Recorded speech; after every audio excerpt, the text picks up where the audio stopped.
Gabriel avançait prudemment à travers les débris métalliques, son arme levée, scrutant chaque recoin de la tour brisée. Myrkar VII était un cimetière. Des carcasses de vaisseaux éventrés parsemaient le paysage, vestiges de batailles oubliées de tous, sauf par ceux qui y avaient péri. Seydou marchait à côté de lui, ses pas résonnant légèrement sur la tôle effondrée. Si ce type est encore en vie ici, c'est qu'il est plus fou que nous. Gabriel ne répondit pas. Il fixait la structure devant eux. La base de la tour était enfouie sous des ruines, mais une ouverture semblait encore praticable. Le garçon s'arrêta soudain. « Quelqu'un nous regarde. » Gabriel se figea.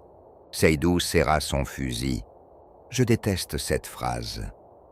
Gabriel fixa les ombres entre les ruines, puis il le vit. Une silhouette fine, perchée sur un amas de métal effondré. Observant en silence, Gabriel braqua son arme. Nils Kamarov? La silhouette ne bougea pas immédiatement. Puis, lentement, elle sauta au sol et s'avança. Un homme d'une cinquantaine d'années, barbe grisonnante, très marqué par le temps.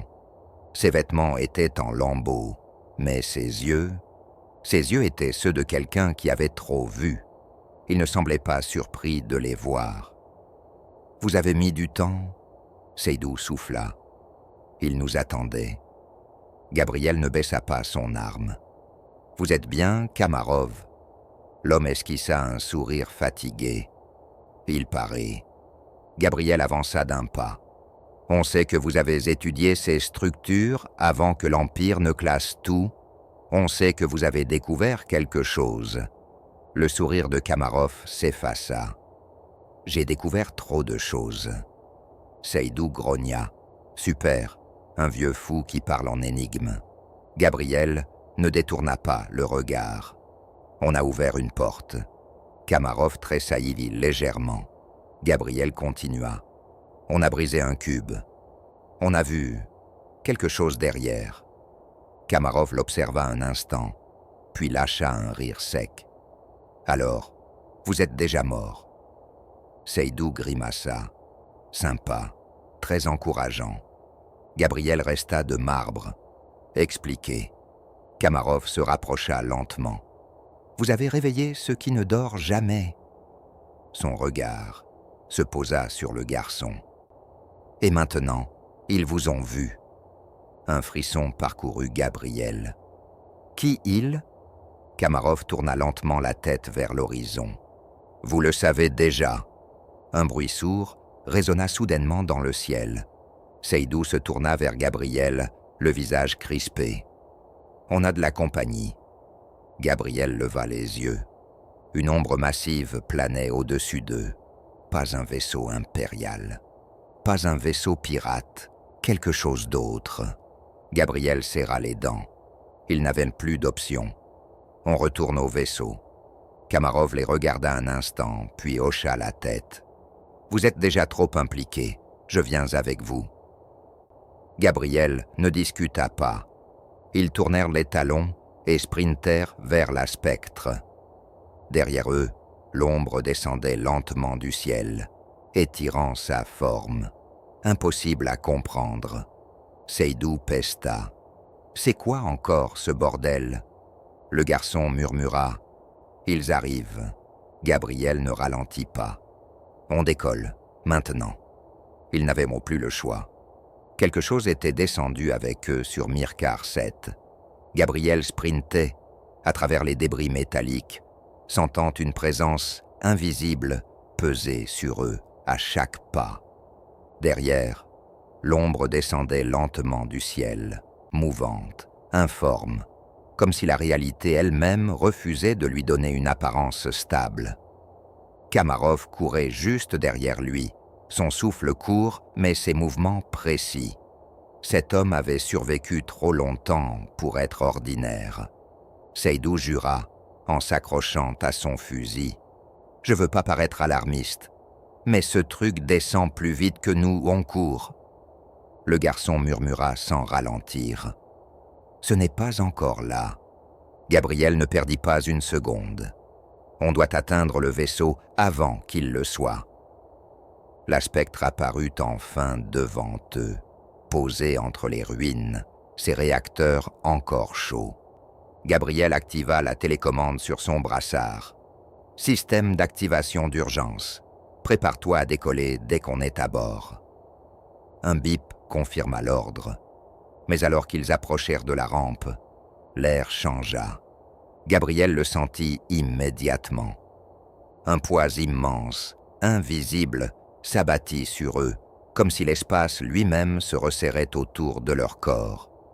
Seydou s'arrêta brusquement, les yeux écarquillés. « Qu'est-ce que… » Kamarov gela sur place.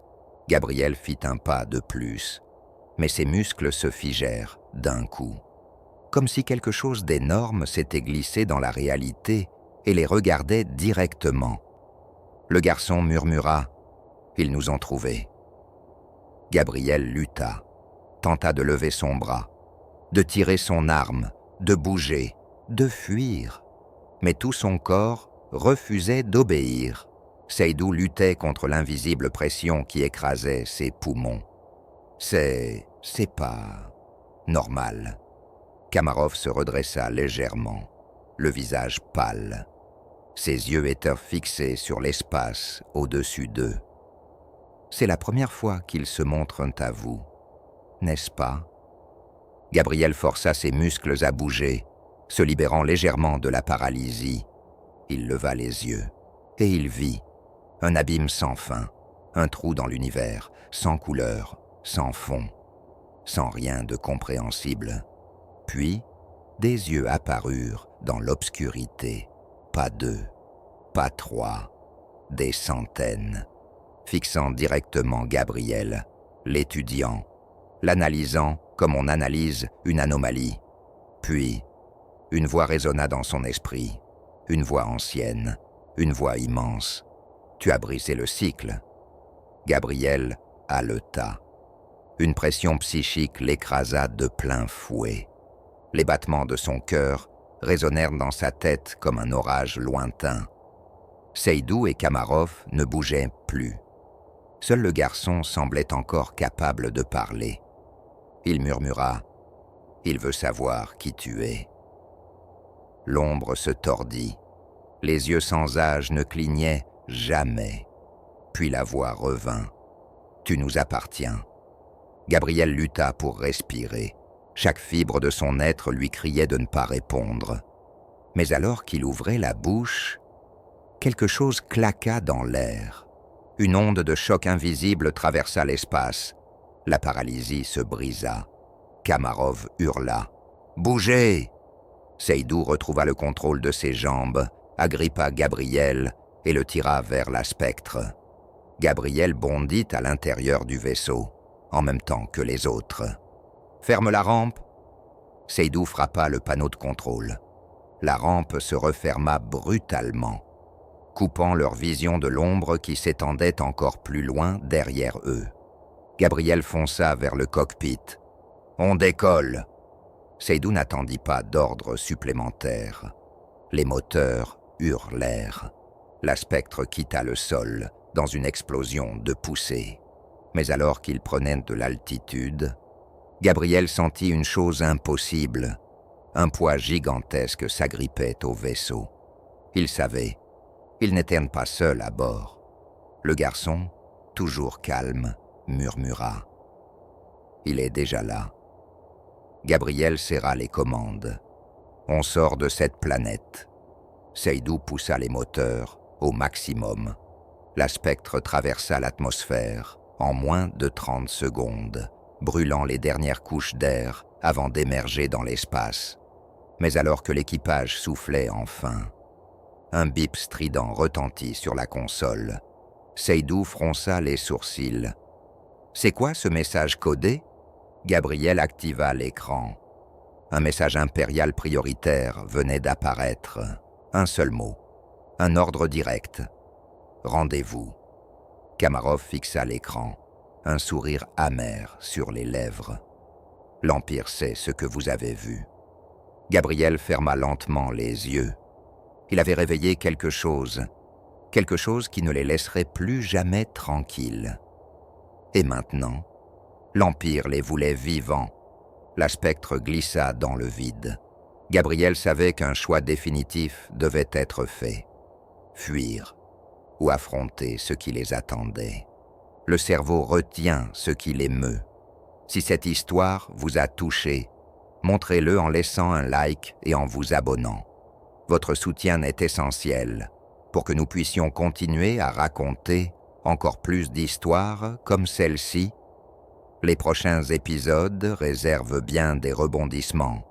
Ne les manquez pas.